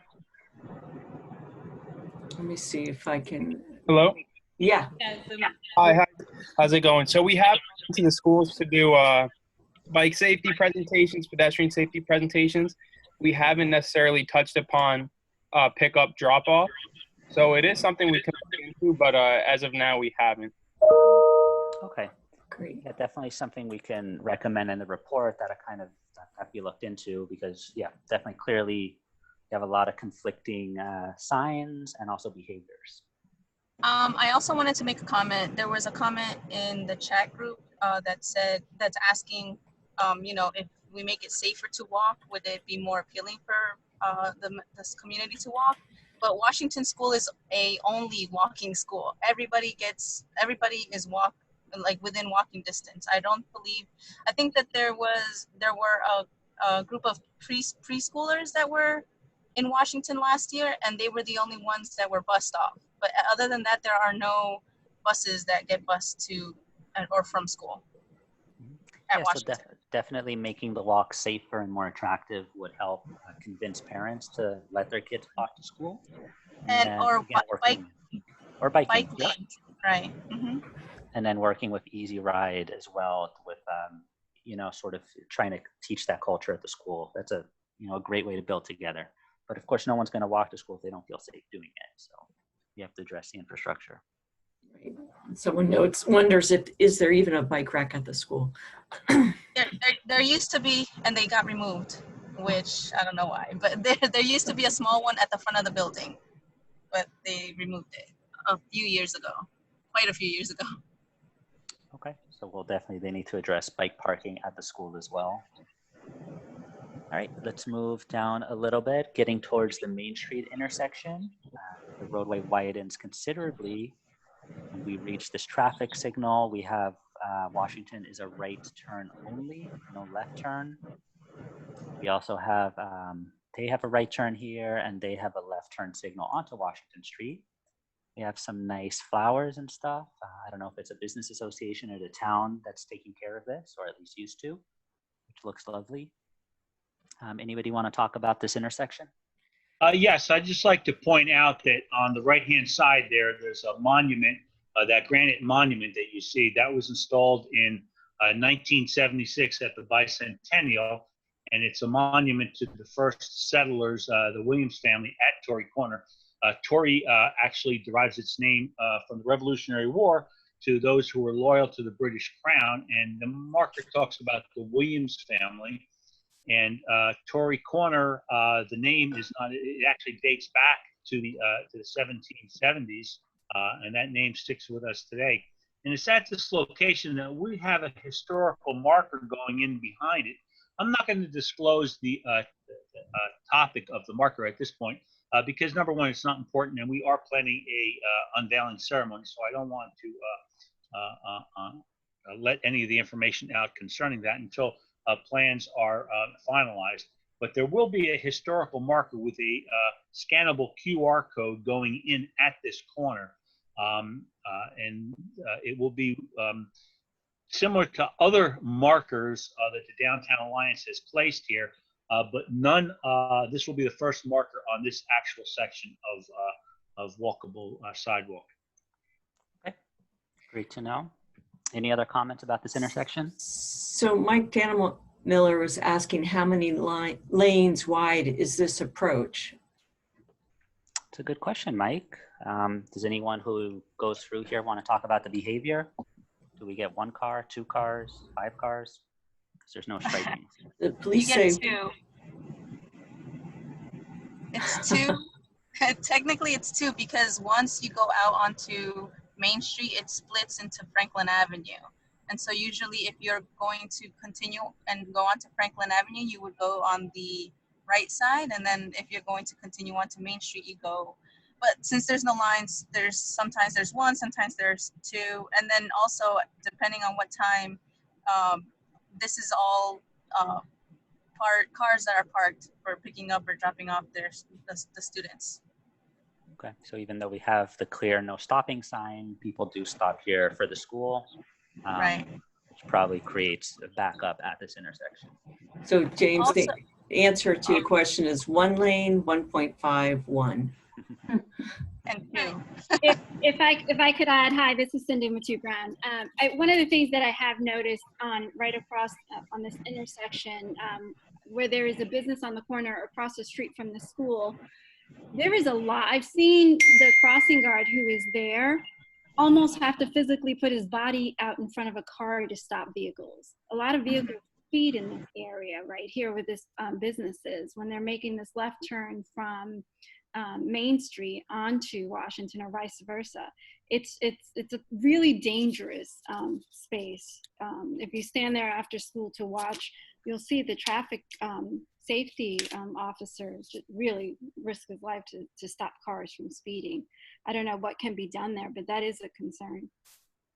We definitely have very wide turning radius from them making a left turn and from them making a right turn, and a very, very long crosswalk here, and no crosswalk here. A comment with, hi, this is Melinda, I'm sorry. Cindy, yeah, you're right, that there are actually 2 crossing guards here in the morning and in the evening, particularly because there's a lot of traffic on both ends of Main Street, from turning that left on the corner and also going straight across. Also, what I see a lot in front of that bakery straight ahead, it's the blue awning. There are several cars parked on Main Street from even the light, as close as the light, to, you see where the white car or that silver car, there, where they, yes, right there, the blue bakery. All cars usually park along this side on Main Street. It makes it difficult it's a 2-lane road from Main Street, and it makes it difficult for cars to go, continue onto Main Street, and it narrows the road for the buses, because oftentimes, even if the light is green, a bus cannot pass because there's cars parked on one side and the left lane turning left cars stopped at the red light, and so it congests the traffic and stalls the flow, because buses can't get through between the left turning lane and the parked cars on Main Street. We're actually looking at this intersection in the rest of the road diet plan that should be implemented before the end of the year. But Lenny, if you're on here, this is the intersection that we've been talking about for a while. And it absolutely is tricky for cars that are parked along the side of the road, and then the ability to make a left. And I think that if we really could change the traffic light, that would help a lot. So apparently a traffic engineer is taking a look at that from the county to see if there's some way to relieve the stress there with cars and traffic. Yeah, there's a few things here. One, the road diet plan, which does extend all the way to Llewellyn Avenue, which is just off to the far right of our study area. It's going to try to pull back some of the parking from the crosswalk areas. It's really needed to have good flow through here, but not such a good flow that people are going to speed. The unfortunate part is that parking is in demand here, and there's going to be a loss of 1 or 2 stalls, but I think overall the intersection would benefit from it. So I have a question in terms of, sorry about that. So this is the intersection from above, which is fairly wide amount of space. Has the county or the town looked at completely redesigning it, different options, creating a left turn or even a roundabout or something else? Has that been studied in the past? Right. It used to be a left turn. I think it was when they reconfigured that intersection and stopped the left turn. It was about 15 years ago. Mm-hmm. It might even have been longer. But yeah, it definitely is awkward without being able to turn left onto Main Street from there. So it might be interesting to see if a different configuration could work better, because again, right now, this is really forcing people to go quickly, make a right, make a left, and have all that parking demand. And with the school and with the historical marker, this could be an opportunity to be more of like a focal point for the community, when right now it's just a lot of asphalt for cars.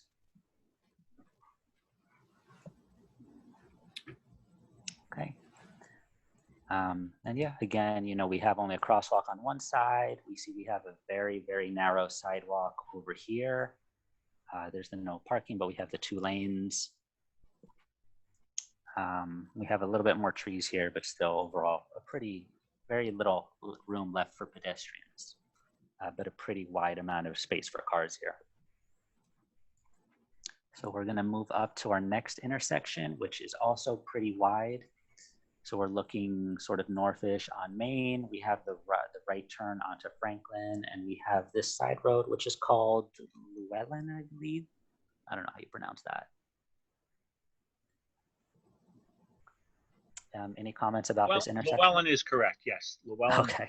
is correct. So James, Mike is challenging you to a mini roundabout and maybe even 2.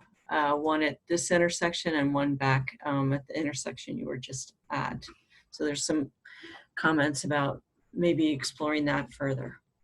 Yeah, it's definitely a situation where it's 2 intersections, but they're very close together. So whatever you do here is going to affect what you do up here in terms of traffic signal timing, in terms of how vehicles function. So something it's possible that could be, you know, like 2 circles. Yeah, there's a lot of ways this could be reconfigured if that's something the town or county would be interested in thinking about, beyond just regular improvements like improving the striping or pushing back a turn or something like that. One thing I noticed, if anyone on the call is from this neighborhood here, this street goes one way up, it comes down that way, and it's a forced right turn. So anyone who lives in this community, they can't go straight, they can't go left, they have to go right. And I'm assuming that's an inconvenience for them, but it's something I did notice is a little odd for the way the traffic is. There's a lot of forced turns, which might cause people to drive further than they would normally because, you know, they have to go all the way around. Someone did notice that the traffic light on Llewellyn needs to be adjusted for traffic flowing south from Franklin onto Main. Okay, so let's look at a few different ones. We'll start on Llewellyn. Again, we have our drivers parking too close, but there's no signage, nothing that says they can't do it. We have a traffic signal. It looks pretty old, but it's not up to standards in terms of here, but it is a forced right turn.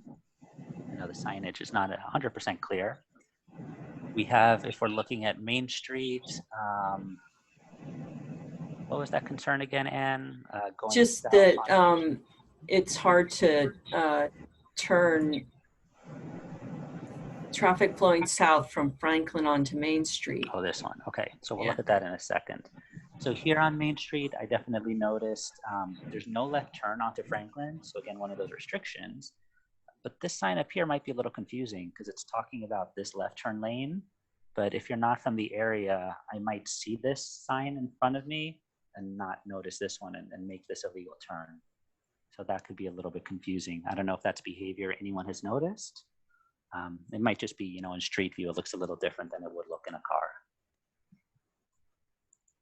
And then we have on Franklin, again, we have our, we can go right or left, we can't go straight. We have our crosswalks here, we have the left turn. What was the comment about this one again? It's just, it's a little confusing. It might back up here. Well, I think the timing of the light on Llewellyn has an impact on this turn is what they were noting. But someone, go ahead. Yeah, this is Leonard Lepore. Franklin Avenue and Llewellyn Avenue both have green at the same time, which can make it difficult getting out onto Franklin, from Franklin to Main Street southbound if there's vehicles turning right out of Llewellyn Avenue. I think that's what Roz is pointing out. Got it. So these guys have green, these guys have green, and it's not 100% clear that they're conflicting. They would have priority since they're turning right, but that can be a little confusing. And if the parking in front of that bakery is full, I could see this backing up as well from that intersection. So just a comment as well. This is also a problem with school pickup on Main Street in front of that daycare on the right side. Over here. Right. That up to that grocery store, there's like a little convenience store right there all along Main Street. Same thing with parents dropping off and parking along the whole side of Main Street. They will drop their kids off, have them run to the crosswalk and cross across the street with the kids. Mm-hmm. Okay. And that's so this also gets congested in the mornings. Same as on the right side with they'll drop them right off next to the church right here. Mm-hmm. They'll park right here, let the kids run out and cross the street. So it turns Main Street into basically like just one road, instead of two lanes, it'll be just one. Yep. Okay. So a lot of school issues as well. So thinking about how to handle school traffic is important to making sure this corridor functions better. And also with the roundabouts, I think it would be interesting to incorporate them, but trying to keep in mind also that the if you want to make it appealing for pedestrians, it would be good during traffic times, but I don't know how nice it would look the rest of the days when there's less traffic on Main Street and Franklin Ave. Just similar, maybe if they put like benches in the middle, like Torrey Corner. Just something to think about, I think. Concerning the roundabouts, New Jersey Transit runs buses along Main Street. So I don't know how that would play into a roundabout for a bus to have to navigate.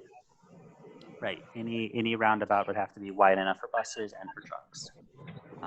So is there enough space? I don't know, but it's something we can definitely consider to see if it's, even remotely feasible, but could be an option. Yeah, and Rick suggests perhaps a split phasing for Franklin and Llewellyn. And Cindy put up the West Orange final presentation. I'm assuming that's for the road diet. And then Mike notes that Main Street south of this intersection is about to be restriped as one through lane in each direction. So Mike, is that the area we were talking about going this way? If it sort of, is this the part you're talking about, heading that way, one lane? Yes, I think that's what he's saying. Okay, just in chat for today. I guess. The link above was for the Complete Streets Concept Plan 2015. Okay, so let's move on quickly. We're almost done with our time here. We're at Franklin. We still have the school on our right, turning more residential street, and we're approaching the end of the corridor, which is this last intersection here with Franklin and William Street. Any comments about this final intersection? Finally got some crosswalks going across both ways. Yahoo! Yep, high visibility, although definitely need to be restriped every few years just to keep them looking sharp. Maybe I point that out as an example that might work elsewhere. We did blow past the intersection just before we got to Main Street, that last block. Traffic volumes are going to jump there because that's the back door into the Edison Lofts. This connects to there. And you don't have to go all the way back to it now, but some of our intersections, traffic volume is going to change a bit in the very near future.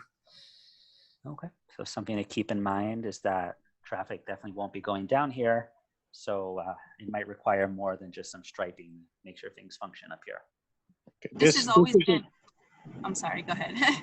This is an all-way stop. We created this about 15 years ago when the legislature allowed such around schools.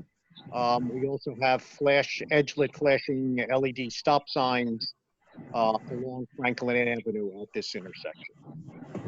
These are flashing? Well, they are now. I'm not sure as of the date of the photo, though. Yeah. Okay, so that's And if you guys could send a photo of those, that would be great. So I'm assuming it's the edge. This is also where the parents, it would be congested all around William Street, from down William Street and up towards Edison. Parents parking to drop the kids off there. And so it's already a narrow street. It's like about 1.5 lanes, I guess. But with the parents stopping, it makes it really difficult to drive. It gets really congested in the mornings and after school time. Okay, great. And then any last comments about this intersection or anything you felt we missed previously along the corridor? So just to note that those flashing stoplights are, people think they make a big difference, and they are real winners, and that they are there, and there is a crossing. Oh, and there's a crossing guard too. Okay, great. And I saw Jerry had a hand raised. Oh, I missed that. Sorry. Go for it, Jerry. Thank you. Okay. The other thing is you have to take into consideration that the road diet, when it's finalized and all that, will actually impact the whole traffic flow in that area. It's, if people didn't see Mike Demmermiller's comments, it's going 1 lane each way. It will no longer be striped as a 2 lane each way. So that's going to have a major impact on this whole area, how the traffic flows. The other thing is to up above, you know, by Edison Middle School, there's going to be a special crosswalk with flashing lights for the students to cross Main Street. So there's other things that you'll see coming into consideration as part of the road diet. And the Rutgers study, which we did in 2015, and thanks Cindy for putting it out there too, is that's where you'll see possible roundabouts at that intersection where the Rutgers students put together new layouts for a lot of the major roadways in West Orange, including Main Street, Pleasant Valley Way, and Northfield Avenue. So that's just to let you know that the road diet will have an impact on the parking and on the traffic flow. Okay, great. All right, so Jerry, did you re-raise your hand, or is that just? No, that's it. Okay, so 6 p.m. on the dot. So thank you so much for being with us for the full 2 hours. Hopefully you learned a lot about Complete Streets, and yeah, I think it was a good audit. So as we talked about, just briefly to summarize, we looked at the conditions along Washington Street, narrow sidewalks. We looked at the parking issues around Washington School. We saw these confusing intersections on Main Street and Franklin Street. We saw the number of historical properties and maybe an opportunity to build some new signage, some welcome to the community, or building a new community gathering place, you know, so people, oh, sorry, the screen was supposed to be there, are a little prouder of, not just prouder, but, you know, it's a great way to showcase the great community you guys have and ensure people are appreciating it. So there's still an opportunity to comment until August 13th. If we ask you to please send, look at the audit forms. If you want to go out and do it yourself, send us those forms. There's an option to do a PDF, a Word document, or a Google form. If you want to do it on your phone, let us know what it looks like at night, or, you know, if you're thinking back to maybe your experiences in the winter when it's snowy, you know, as much information as possible. And please make sure to share it with anyone you think would be interested, other people from the school, friends, family, business owners. So we want to make sure everyone's comments are part of this report so that West Orange can use this report and really make these improvements, and also try to get a larger grant to really make the community more walkable, bikeable, better for transit users, better for all users. I guess last call for any final questions or comments live here that anybody wants to make before we adjourn. Mr. Guarino, I had a question about, you mentioned something about flashing a crosswalk that's going to be installed on Main Street to get to Edison Middle School. Where would that be?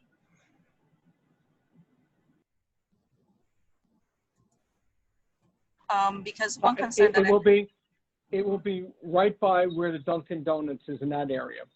Outside the project limits of this study. That appear somewhere? Hello? Here you go, right there. There you go. Yes. Thanks, Michael. Right. that was also a concern. Very good, thank you. Oh, and also I would recommend just lights on Main Street, even in front of Edison. It gets really dark on Main Street, right, in that area. And since there's Right. not much residential or businesses, nothing's open. So if anything were to happen, really, there's no one that would hear you. No, we hear that, and we appreciate that. And that's part of our whole complete streets, and our, you know, the road diet will include a lot of those things as funding and grants come around. Lighting's expensive, but you know what? It's worth the effort to do it, to protect people and to protect our pedestrians and residents. Right, Mr. Guarino, I know you mentioned something about the plan, that there's a plan already. Is there somewhere that the residents and the When it's presented at a virtual meeting, because we just had our final workshop, and now it will go out to the residents in the area and the merchants, because we want this to be a perfect project and not have the same problems that other municipalities had without involving the community. So as soon as we're ready to have our virtual presentation, when they're finalized, we will notify the whole community, the whole township, and there'll be a virtual presentation. Okay, perfect. Thank you so much. You're welcome. Jerry, can you also, Jerry, this is Lori. Could you also share the date and time location for the next Pedestrian Safety Advisory Board meeting? Is it someone in the comments said August 12th. It's August 12th. I think you said 7:30 at outdoors at the high school. Is that right? I just want to, I know we have some residents who aren't typically. I haven't submitted the application yet, and so we'll probably have it outdoors at the high school again at Conforti Field, but it's not a definite yet. So I've submitted, and now I got to wait to get the approval, and then we'll announce it where it's going to be. The shot put site was real nice. That worked. I hope we can get there again. Yep. That's where I plan to have it, because everybody said they liked it. So. All right, great. Thank you all. And there's a lot of chat. We're definitely going to take a look at it after. So we'll get that feedback in as well. And thank you all for joining us. Thank you for your comments. We appreciate it all. And please keep submitting them to Ann Heasley's email.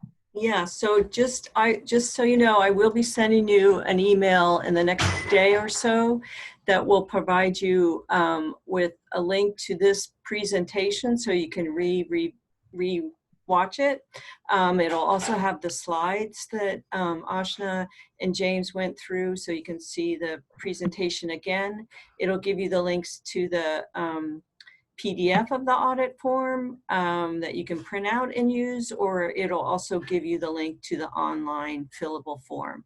And as James mentioned, those are due back to me by the 13th, so we can include those in your report. And we will be scheduling a public input meeting in mid-September just to summarize the information that we've learned from the audit and present some early concepts that will be used in the final report.